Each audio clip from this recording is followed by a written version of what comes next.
अस्सलाम वालेकुम नाज़रीन, आप देख रहे हैं समाज टीवी। मैं हूं सोफिया सरदार। सबसे पहले शामिल करते हैं आज की अहम खबर।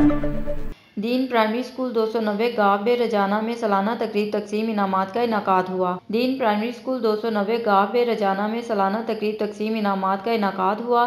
तकरीब में नन्हे मुन्ने बच्चे और बच्चियों ने मिली नगमे और टैबलो पेश करके मेहमानों को खूब लुत्फ़अंदोज़ किया।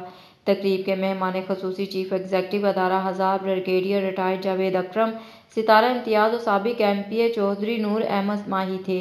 जबकि तकरीब में मेहमानान गिरामी colonel retired Saeed Akram, Mian Shahid Akram, advocate doctor Mushtaq Ahmad Khan, Rana Ghulam Sarwar Babar Chaudhry, Abdul Ghafoor Chaudhry, Tahir of UK Chaudhry, Asjad Bhola Chaudhry, Sajid Mustafa और राना उमर हयात समेत तलबा तलबात के वालिदैन ने शिरकत की। मेहमानान गिरामी ने chief executive brigadier retired Javed Akram को दूर अफ्तादा देहात में एक बेहतरीन सहूलियात से मज़ीन स्कूल के क़याम पर गरीब बच्चों को फ्री मयारी तालीम मुहैया करने पर ज़बरदस्त खराज तहसीन पेश किया और बच्चों की परफॉर्मेंस तारीफ़ की। बादअज़ा मेहमानान गिरामी ने सालाना इम्तहानात में बेहतरीन पोजीशन हासिल करने वाले तलबा तलबात में इनामात भी तकसीम किए। खबरों का सिलसिला जारी रहेगा। मिलते हैं एक छोटी सी ब्रेक के बाद।